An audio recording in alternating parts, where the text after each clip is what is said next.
Bonjour chers amis, je vous invite à voyager avec moi à la découverte des univers d'imaginaire dans le monde des contes. On va lire une nouvelle histoire, La petite fille aux allumettes, l'histoire merveilleuse, en français facile. C'est une histoire bouleversante d'une petite fille que son père envoie vendre des allumettes. Par un soir d'hiver, la voilà dehors qui erre dans les rues obscures de la ville. On s'en va au hasard, sans menton, avec seulement un fichu sur la tête et des pantoufles si grandes que la pauvre petite les perd. En traversant rapidement la chaussée, elle continue donc à marcher les pieds nus, devenue déjà rouge et bleue. Elle tient dans les deux mains des allumettes qu'elle doit les vendre toutes avant de rentrer à la maison. Les flocons de neige tombent de plus en plus gros mouillants. Les vêtements de la malheureuse et ses cheveux malgrés sont fichus trempés. La pauvre petite avance péniblement sans s'arrêter car les intempéries la rendent insensible et ne font que lui donner plus de courage et plus de force. Elle regarde les lumières qui brillent à travers les fenêtres des maisons. Elle songe au bonheur des gens qui sont à l'intérieur, au bonheur d'être chauds, de célébrer le soir du réveillon et de se régaler de plats succulents.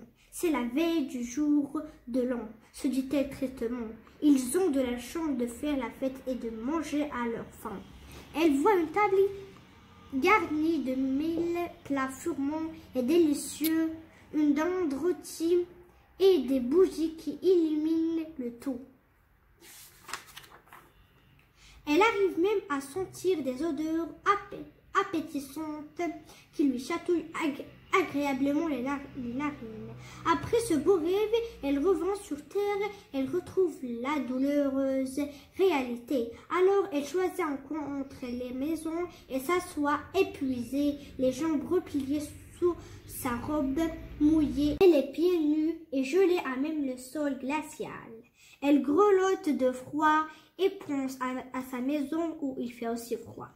Elle voudrait y retourner, mais elle n'ose pas le faire malgré toute peur d'être battue par son père, car elle n'a pas vendu une seule allumette depuis qu'elle est sortie de chez elle. Elle regarde ses petites mains gelées, si engourdies qu'elle tire immédiatement une allumette et la frotte contre le mur pour réchauffer ses pauvres petits doigts bleus.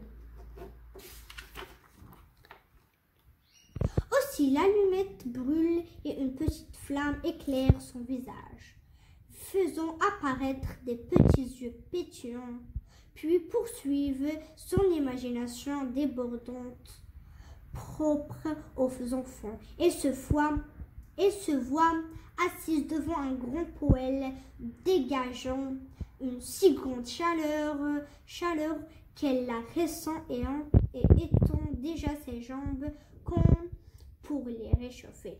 Malheureusement, l'allumette s'éteint et tout son rêve disparaît. C'est dans la place, à l'obscurité la plus totale de la nuit.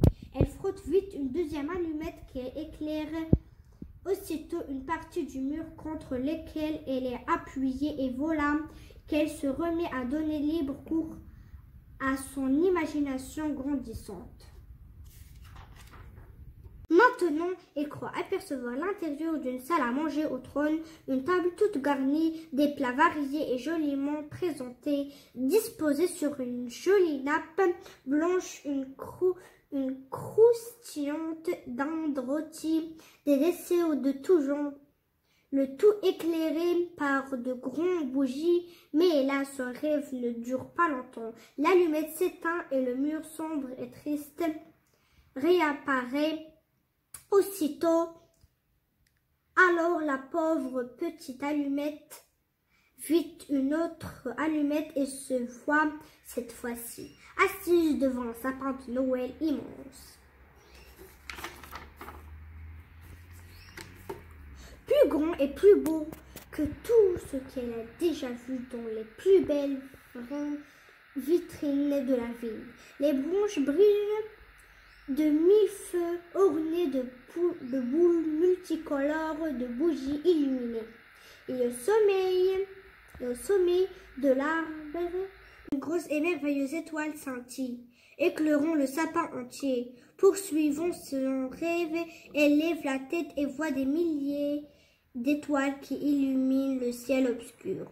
Voilà que l'une d'elles s'éloigne des autres, traçant une longue ligne blanche sur le ciel noir et disparaît dans l'horizon. C'est une étoile filante, lui a dit un jour sa grand-mère. Dès qu'on la voit, on peut faire un vœu qui se réalisera plus tard. Mais la fillette n'a pas le temps d'exprimer un vœu car, comme les autres fois, l'allumette ne tarde pas à s'éteindre et s'éteignent avec elle tous les beaux rêves.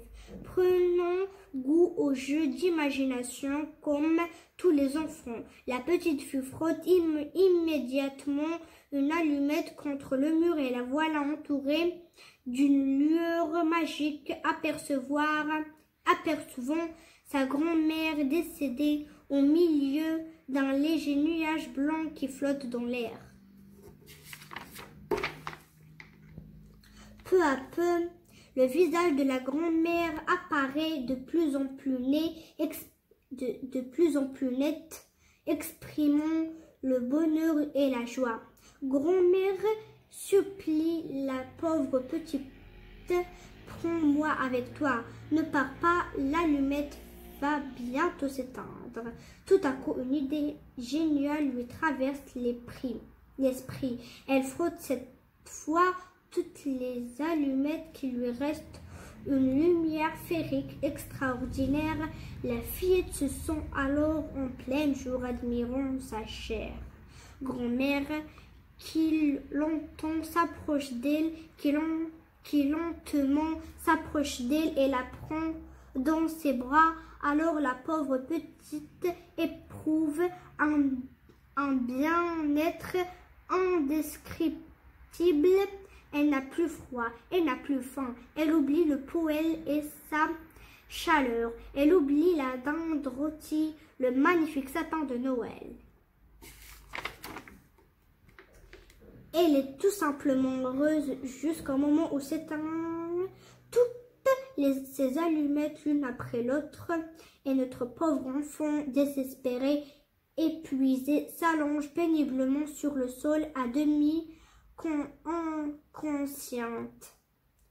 Le lendemain jour du nouvel an, au petit matin, des gens passant par là l'aperçoivent inanimée. Il essaye par tous les moyens de la réveiller, mais en vain, la petite ne se réveille pas. Fort heureusement, son père, qui n'a pas cessé de la rechercher durant toute la nuit, l'aperçoit à son tour. Vite, il se baisse, la prend dans ses bras et la ramène à la maison. En chemin, il la serre contre lui pour lui communiquer un peu de sa chaleur humaine et la réchauffer. En marchant, une angoisse s'empare de lui. Il a peur de perdre sa petite. Il est à la fois désolé et honteux d'avoir fait travailler si petit enfant. Surtout par ce temps si dur, arrivé enfin à la maison, il la couvre d'une grosse couverture. Il allume un grand feu, puis il lui prépare une boisson bien chaude. Une fois réchauffée, la fillette ouvre les yeux et commence à se sentir de mieux en mieux. Depuis ce jour-là, le père se promet de ne plus faire travailler sa fille chérie et de subvenir à ses besoins. Il a bien compris que c'est au père de travailler et non pas à son enfant. Le voilà devenu un père modèle qui promène sa fille chérie. C'est tout pour aujourd'hui. Je vous laisse en espérant vous voir dans notre prochaine lecture. Bye!